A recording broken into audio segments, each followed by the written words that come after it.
श्रीमद् भागवत गीता हिंदी और सरल भाषा में 13वां अध्याय क्षेत्र क्षत्रयज्ञ विभाग योग श्रीमद् भागवत गीता प्रस्तुतकर्ता आध्यात्मिक कहानियां। 12वें अध्याय के आरंभ में अर्जुन ने सगुण और निर्गुण के उपासकों की श्रेष्ठता के विषय में प्रश्न किया था। उसका उत्तर देते हुए भगवान श्री कृष्ण ने दूसरे श्लोक में संक्षिप्त में सगुण उपासकों की श्रेष्ठता बताई और 3 से 5 श्लोक तक निर्गुण उपासना का स्वरूप, उसका फल तथा उसकी क्लिष्टता बताई। उसके बाद 6 से लेकर 20वें श्लोक तक सगुण उपासना का महत्व, फल, प्रकार और भगवत भक्तों के लक्षणों का वर्णन करके अध्यात्म समाप्त किया। परंतु निर्गुण का तत्व, महिमा और उनकी प्राप्ति के साधन विस्तार पूर्वक नहीं समझाए थे।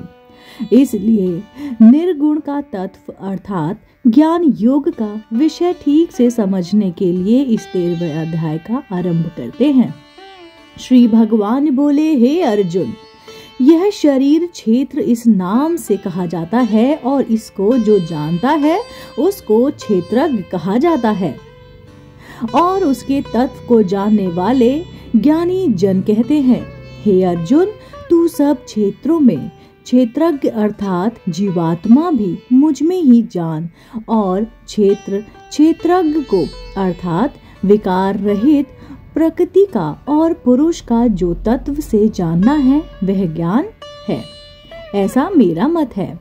वह क्षेत्र जो और जैसा है तथा जिस विकारों वाला है और जिस कारण से जो हुआ है तथा क्षेत्रज्ञ भी जो और जिस प्रभाव वाला है, वह सब संक्षेप में मुझसे सुन।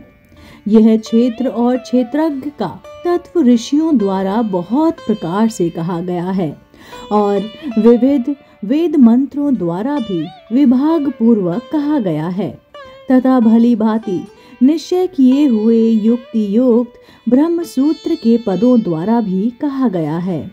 5 महाभूत अहंकार, बुद्धि और मूल प्रकृति भी तथा 10 इंद्रियां, 1 मन और 5 इंद्रियों के विषय अर्थात शब्द, स्पर्श, रूप, रस और गंध तथा इच्छा, द्वेष, सुख, दुख, स्थूल देह का पिंड, चेतना और गृति, इस प्रकार विकारों के सहित ये क्षेत्र संक्षेप से कहा गया।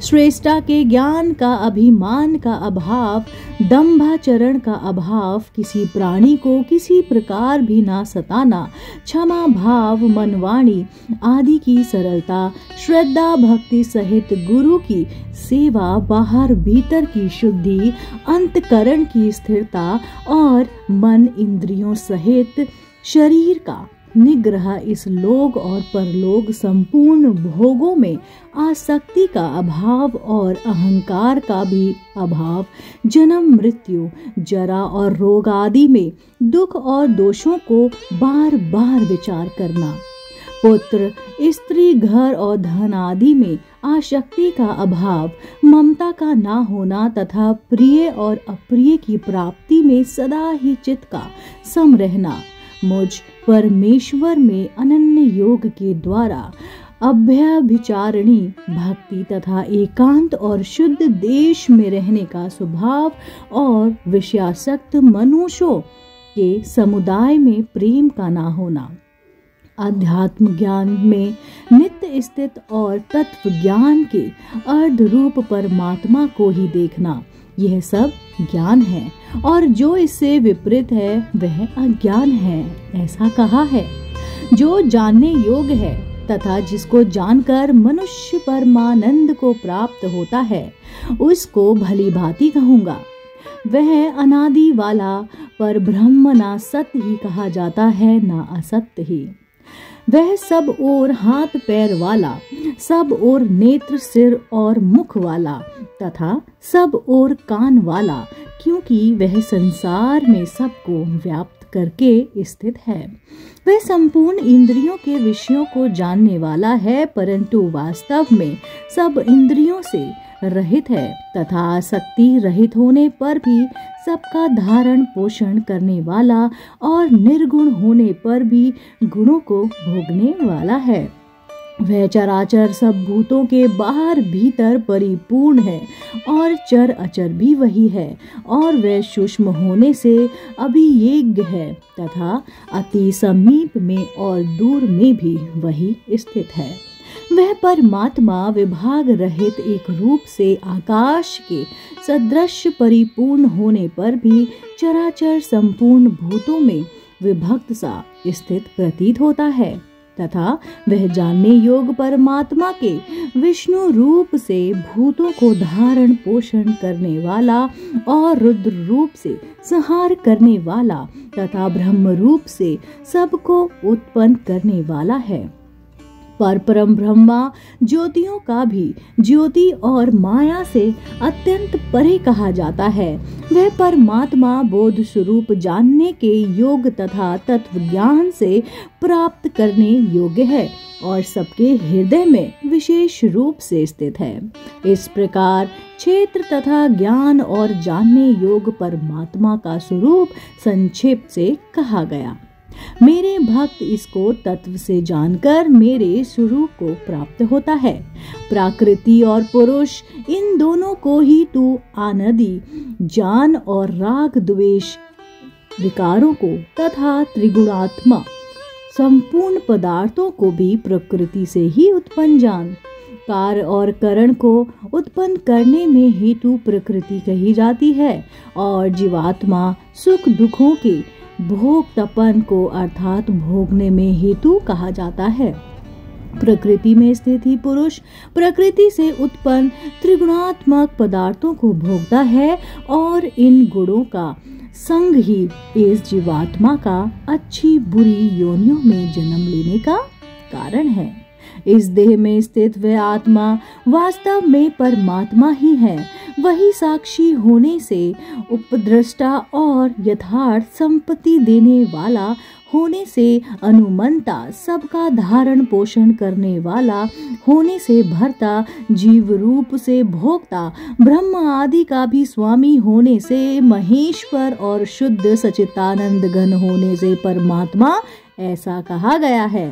इस प्रकार पुरुष को और गुणों के रहित प्रकृति को जो मनुष्य तत्व से जानता है वह सब प्रकार से कर्तव्य कर्म करता हुआ भी फिर नहीं जन्मता।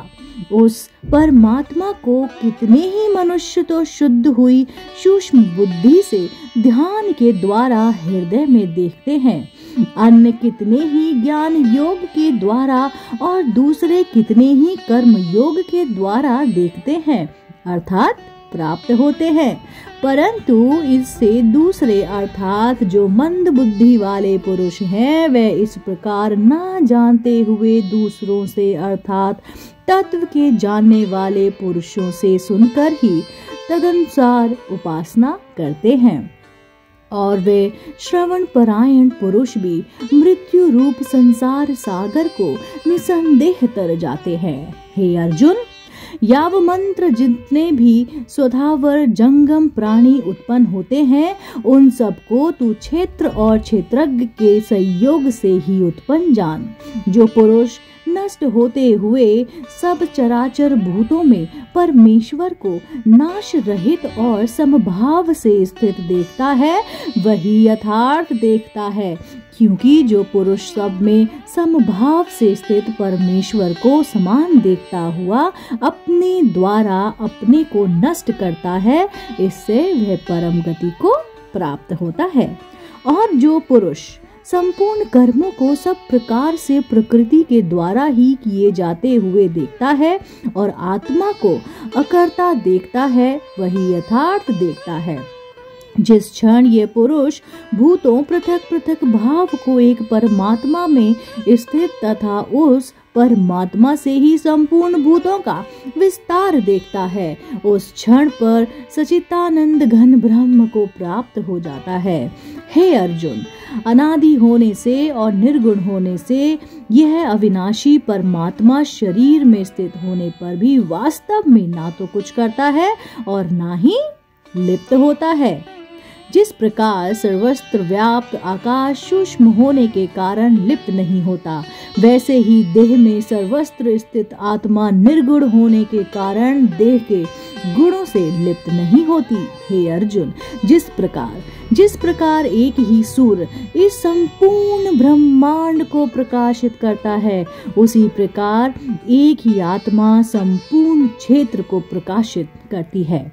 इस प्रकार क्षेत्र और क्षेत्रज्ञ के भेद को तथा कार्य सहित प्रकृति के मुक्त होने का जो पुरुष ज्ञान नेत्रों द्वारा तत्व से जानते हैं, वह महात्मा जन परम ब्रह्मा परमात्मा को प्राप्त होते हैं। इस प्रकार उपनिषद, ब्रह्म विद्या तथा योग शास्त्र रूप श्रीमद् भागवत गीता के श्री कृष्ण अर्जुन संवाद में क्षेत्र क्षेत्रज्ञ विभाग योग नामक 13वां अध्याय संपूर्ण हुआ।